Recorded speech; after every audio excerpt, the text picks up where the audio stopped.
Right sir, ఇక గడిచిన 3 ఏళ్లలో కాకినాడ పోర్టు నుంచి 1.3 కోట్ల టన్నుల బియ్యం అక్రమంగా ఎగుమతయింది. 48,000 కోట్ల రూపాయల విలువ చేసే బియ్యం. ఈ ఆరోపణ పౌర సరఫరాల శాఖ మంత్రి నాదెండ్ల మనోహర్ చేశారు సార్. అరబిందోకి జగన్ 41% కట్టబెట్టారు. జిఎంఆర్ నుంచి బలవంతంగా సెజ్ను లాక్కున్నారు.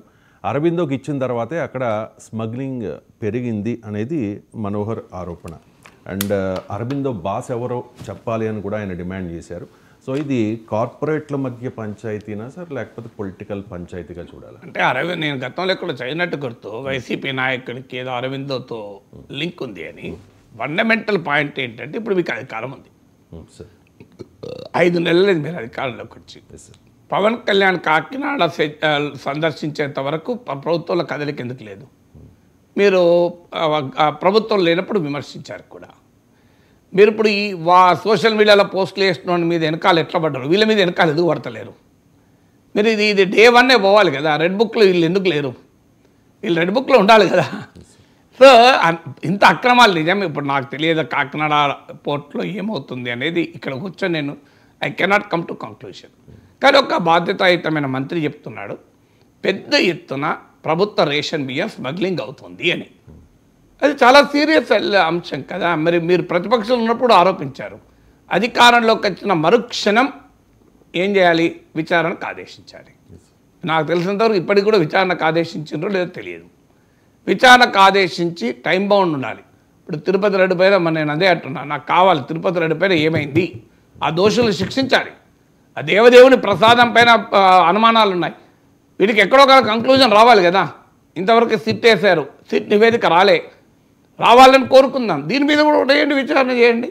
ఆరోపణలు ప్రత్యారోపణలు రాజకీయ విమర్శలకు పరిమితమైతే ఉపయోగం లేదు.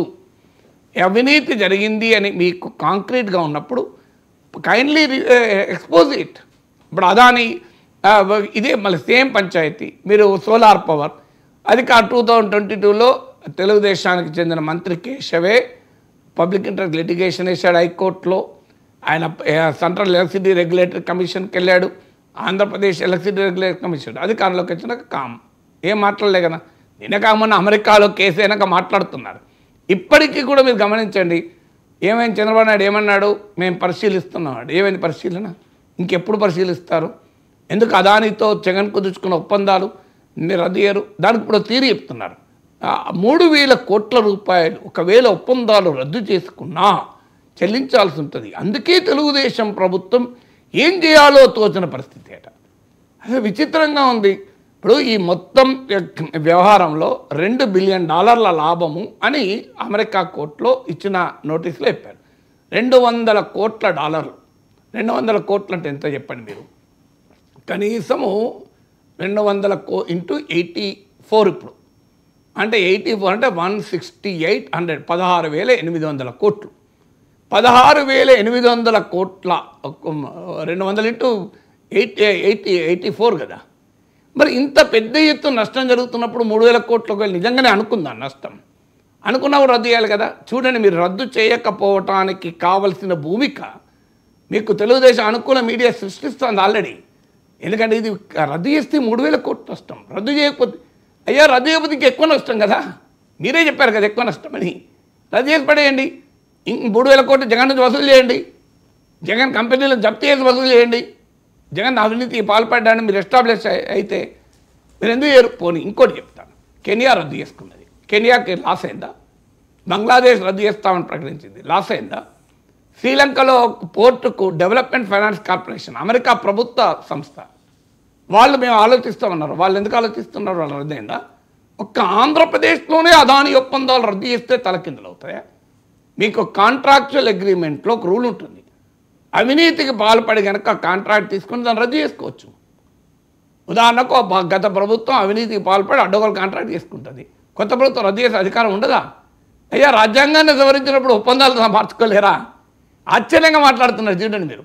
ఇప్పుడు కాంట్రాక్టు న్యాయంగా కుదిరితే రద్దు చేసుకోతే ప్రభుత్వం ఏదున్నా కాంట్రాక్ట్ ఇస్ కాంట్రాక్ట్ నేను ఒప్పుకుంటాను. న్యాయంగా కాదు కదా. 1750 కోట్లు ఇచ్చి కుదుర్చుకున్న ఒప్పందాలు కదా. 1750 కోట్లు ఇచ్చి కుదుర్చుకున్న ఒప్పందాలు రద్దు చేస్తే మీకు ఏ కోర్టులైనా గెలుస్తాం కదా. అయ్యా దిస్ ఈజ్ అ మాలఫైడ్ ఇంటెన్షన్తో కొట్టుకున్నారు. It is not a bona fide contract, it is a mala fide contract. Bona fide contract రద్దు చేస్తే నేను ఒప్పుకుంటాను, కంపెన్సేషన్ ఇవ్వాల్సి ఉంటుంది లీగల్గా. కానీ మాలఫైడ్ కాంట్రాక్ట్ రద్దు చేస్తే ఎందుకు ఇవ్వాలి? ఇది మాలఫైడ్ కాంట్రాక్ట్ కదా. అవినీతి పాల్పడే, అవినీతికి డబ్బులు తీసుకొని ఇచ్చిన కాంట్రాక్ట్. కానీ అదాని ఒప్పందాలు రద్దు చేయరు. ఇవన్నీ పొలిటికల్ స్టేట్మెంట్లే. మీరు కాకినాడకు అరవిందో దాన్ని రద్దు చేయండి. మీరు ఎందుకు మాట్లాడరు? గంగవరం పోర్టులో 10% వాటా జగన్ అప్పనానికి 600 కోట్లకు అమ్మేశాడు అదానికి. అది ఎందుకు తీయరు? దాని గురించి మాట్లాడదు చూడండి. మళ్ళీ మీరు కాకినాడ గురించి మాట్లాడుతున్నారు, అరవిందో జిఎంఆర్ అని. అయ్యా మరి గంగవరం పోర్టు ఎందుకు ఇచ్చేశారు అదానికి? జగన్మోహన్ రెడ్డి ఇచ్చేశాడు, మీరు ఎందుకు లాక్కోరు? దాన్ని ఎందుకు విమర్శించరు? పోనీ లాక్కోవడం పక్కా పెట్టండి. జగన్ ఇట్లా అన్యాయంగా అదానికి మేలు చేశాడని చెప్పండి ధైర్యం ఉంటే. అనే ధైర్యం ఉందా? అదాని పేరు కూడా తీయకుండా మాట్లాడాడు కదా చంద్రబాబు నాయుడు. ఏమంటారు మీరు ఇది? బికాజ్ ఈజ్ అదాని, మనందరూ తెలుసు. Who is Adani, who is his friend అని తెలియదా మనకు? సో అందువల్ల మీరు ప్రజల పక్షాన ఆలోచించే వాళ్ళు ఎవరమైనా, అరబిందో కావచ్చు, అదాని కావచ్చు, జిఎంఆర్ కావచ్చు, మాకు సంబంధం లేదు. ప్రజలకు నష్టం కలిగిస్తే ఏ కార్పొరేట్ను వదలకండి, ఏ పొలిటీషియన్ను వదలకండి, ఏ ఒప్పందాన్ని కొనసాగించకండి. ఇది చేయండి. ఇది చేయకుండా ఇప్పుడు మీరు ట్రూ ఆఫ్ ఛార్జీలు, గత ప్రభుత్వం మోపిన ట్రూ ఆఫ్ ఛార్జీలు అంటే ఇప్పుడు మళ్ళీ 9,000 కోట్లు, మొత్తం 17,000 కోట్ల ట్రూ ఆఫ్ ఛార్జీల భారం. ఈ భారం అంతా మేమెందుకు మోయాలంటే అదాని జగన్ డబ్బులు ఇచ్చి అదాని కరెంటు కొంటే ఆ భారం ప్రజలు ఎందుకు మోయాలి? అదాని సంగతి తేల్చండి, జగన్ సంగతి తేల్చండి. తేల్చరు, ఎందుకంటే జగన్ సంగతి తేల్చాలంటే అదాని సంగతి తేల్చాలి. లింక్ అది కదా. జగన్ అదానిని గట్టిగా పట్టుకున్నాడు కదా. సో అదాని తేల్చేదానికి సిద్ధంగా ఉన్నారా? యువర్ హానెస్టీ విల్ కమ్అవుట్ కదా. ఇప్పుడు గంగవరం పోర్టులో అదానికి అప్పచెప్పారు, యు టేక్ ఇట్ బ్యాక్. ఎందుకంటే ఇది అన్యాయం, ఇది అక్రమం అని, ఇది అవినీతితో కూడుకున్నదని చెప్పి మీరు విచారణ జరిపించి టేక్ ఇట్ బ్యాక్. అదాని సంగతి తేల్చండి. లేదా మేము అదాని సంగతి తేల్స్తామని చెప్పండి, హెచ్చరిక జారీ చేయండి. మీరు అక్రమంగా గంగవరం పోర్టులో 10% వాటా తీసుకున్నారు, మీరు అక్రమంగా జగన్తో ఒప్పందాలు లంచం ఇచ్చి ఒప్పందం చేసుకున్నారు. We will not allow Adani అని చెప్పమనండి ధైర్యంగా. అదాని కంపెనీలకు వద్దని అంటలేను, అదానితో ఉన్న అక్రమ బంధాలైతే తెగదెంపులు చేసుకోవాలి కదా రాష్ట్ర ప్రభుత్వం. ఎందుకు చేసుకుంటలేదు అనేదే ప్రశ్న. అందువల్ల అరబిందో అయినా అదాని అయినా ప్రజలకు నష్టం కలిగిస్తే అది అరబిందో బాస్ ఎవరో తేల్చాలి, అదాని బాస్ ఎవరో కూడా తేల్చాలి కదా. రైట్ సార్, ఈ కార్పొరేట్లకు పొలిటికల్ లీడర్స్కి మధ్య ఉన్న సంబంధం గురించి చాలా ఆరోపణలు ఉన్నాయి సార్. రాహుల్ గాంధీ చెప్తారు మోదీ అదాని వీళ్ళిద్దరూ ఒకటే అని చెప్పేసి. సో ఇది దేశానికి మంచిదా కాదా? పొలిటికల్ లీడర్స్ సో ఎలా మంచిదైతే మీరే చెప్పండి. దాంట్లో ఆబ్వియస్ క్వశ్చన్ కదా, విషయం తాగితే మంచిదా కాదా అని మీరు అడిగారు అనుకో, నా ఆన్సర్ ఏముంటుంది? విషయం తాగితే చచ్చిపోతామని చెప్తాను, అంతే కదా. అందువల్ల దీంట్లో క్వశ్చనే లేదు. So politician business man nexus ప్రమాదకరం. సుప్రీంకోర్టు ఎలక్టోరల్ బాండ్స్ తీర్పులో ఏం చెప్పిందో చూడండి. అసలు ఎలక్టోరల్ బాండ్స్ ఎందుకు కొట్టేసింది supreme court? Politician business man nexus ఉంటే కార్పొరేట్లు తమకు అనుకూలంగా విధానాలు రూపొందిస్తారు. తమకు అనుకూలంగా విధానాలు రూపొందించడం వల్ల కార్పొరేట్ లాభపడతాయి. మీకు సింపుల్ ఎగ్జాంపుల్ చెప్తాను. 2019 సెప్టెంబర్లో కార్పొరేట్ ఇన్కమ్ ట్యాక్స్ను భారీగా తగ్గించింది కేంద్ర ప్రభుత్వం. 1,86,000 కోట్ల ఆదాయాన్ని కోల్పోయింది. ఇవాళ 5 ఏళ్ల తర్వాత ఏంటి పరిస్థితి? ఈ లాస్ట్ 5 ఇయర్స్లో మీకు ఆశ్చర్యం వేస్తుంది. కార్పొరేట్ ప్రాఫిట్ 32.5% పెరిగితే కార్పొరేట్ ఇన్కమ్ ట్యాక్స్లో గ్రోత్ 18%. ఎంత లాభపడ్డారు? 3,14,000 కోట్లు లాభపడింది కార్పొరేట్ ఈ 5 ఏళ్లలోనే. ఇది కాక లాస్ట్ డికేడ్లో వివిధ రకాల ట్యాక్స్ కన్సెషన్స్ వల్ల రెవెన్యూ ఫోర్గాన్ ఇది 8,22,000 crores. మీరు ఇది కాక 10 లక్షల కోట్ల రూపాయలు రైట్ ఆఫ్ చేశారు నాకు. ఇవన్నీ కార్పొరేట్లకు ఎలా అనుకూలంగా తయారై ఇవాళ మీకు ఆశ్చర్యం వేస్తుంది. ఈ పర్సనల్ ఏప్రిల్ టు సెప్టెంబర్ 2024 లెక్కలు ఇస్తున్నాను నేను మీకు. April to September 2024 controller of accounts ఇచ్చిన లెక్కలు. ఈ లెక్కల ప్రకారం ఇయర్ అండ్ ఇయర్ అంటే ఏప్రిల్ సెప్టెంబర్ 2023తో పోలిస్తే ఏప్రిల్ సెప్టెంబర్ 2024లో కార్పొరేట్ ఇన్కమ్ ట్యాక్స్ 2.3% పెరిగిందండి.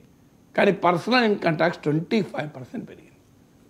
అంటే పర్సనల్ ఇన్కమ్ ట్యాక్స్ కట్టేది ఎవరు? మీరు, నేను. కార్పొరేట్ ఇన్కమ్ ట్యాక్స్ కట్టేది ఎవరు? పెద్ద పెద్ద బడా కార్పొరేట్లు. చూడండి, కార్పొరేట్ ఇన్కమ్ ట్యాక్స్ 2.3% పెరిగితే పర్సనల్ ఇన్కమ్ ట్యాక్స్ 25% పెరిగింది. మళ్ళీ పర్సనల్ ఇన్కమ్ ట్యాక్స్ కట్టే వేతన జీవులకు, సాలరీ క్లాసెస్కు ఏ బిజినెస్ ఎక్స్పెండిచర్ చూపెట్టుకునే అవకాశం ఉండదు. కార్పొరేట్లకు అది కాదు కదా. కార్పొరేట్లో సొంత తీర్థయాత్రకు వెళ్ళినా కంపెనీ పేరిట ఎక్స్పెండిచర్ బుక్ చేయొచ్చు. కార్పొరేట్లు ఇంట్లో కారు కొనుక్కున్నా కంపెనీ పేరిట కొనుక్కోవచ్చు. కారులో పెట్రోల్ డీజిల్ వాడినా కంపెనీ పేరిట వాడచ్చు ఎక్స్పెండిచర్. ఒక డిన్నర్ ఇచ్చిన బంధువులకు అది కార్పొరేట్ ఎక్స్పెండిచర్లో బుక్ చేసుకోవచ్చు. ఇంట్లో సోఫా కన్నా కార్పొరేట్ ఎక్స్పెండిచర్లో బుక్ చేసుకోవచ్చు. ఇన్ని ఫెసిలిటీస్ కార్పొరేట్లకు ఉంటాయి. మీకు సామాన్యుడికి ఉంటుందా? సామాన్యుడు సాలరీ మీరు ఇప్పుడు మీరు ప్రగతి నగర్ నుంచి ఇక్కడికి బండి వేసుకొని వస్తారు. మీకు ఎందుకు వస్తారు? మీరు ఉద్యోగం చేస్తానికి వస్తారు. మీరు ఉద్యోగం చేస్తానికి వచ్చిన జీతం పైననో మీరు ఇన్కమ్ ట్యాక్స్ కట్టాలి. కానీ ఈ ఉద్యోగం చేయడానికి మీరు బండి వేసుకొని పెట్రోల్ వాడుతున్నారు, అది ఎక్స్పెండిచర్ కాదా? కానీ మీకు ఉంటుంది ఎక్స్పెండిచర్ బుక్ చేసుకోవచ్చా? అదే మీరు కంపెనీ అయితే ఎక్స్పెండిచర్ బుక్ చేసుకోవచ్చు. కంపెనీకి అన్ని ఎక్స్పెండిచర్ బుక్ చేసుకున్నాక వచ్చిన ప్రాఫిట్ల పైన ట్యాక్స్. మరి సాలరీ క్లాస్కి ఈ ఫెసిలిటీ ఎందుకు ఉండదు? లేదు, చూడండి మీరు. సో మీరు ఉద్యోగం చేయాలన్నా కూడా బండి వేసుకొని వస్తేనే ఉద్యోగం చేస్తారు కదా.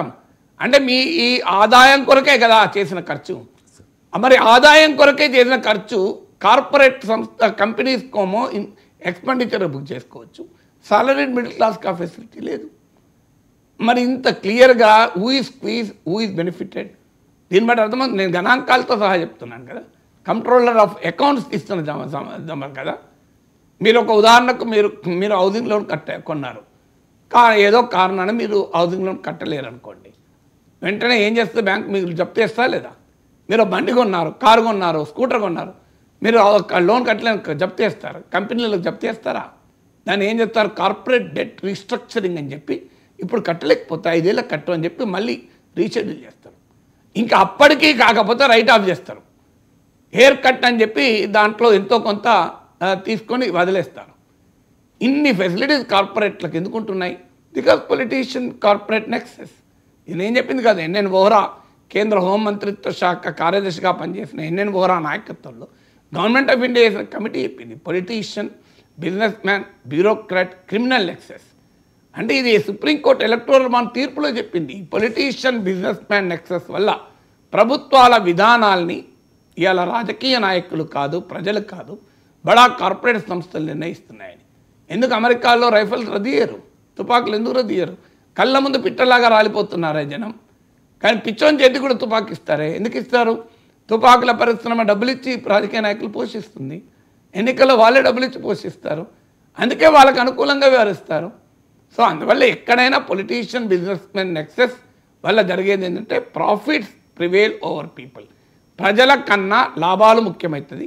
లాభాల కోసమే ప్రభుత్వాలు వ్యవహరిస్తూ ఉంటాయి. ఇక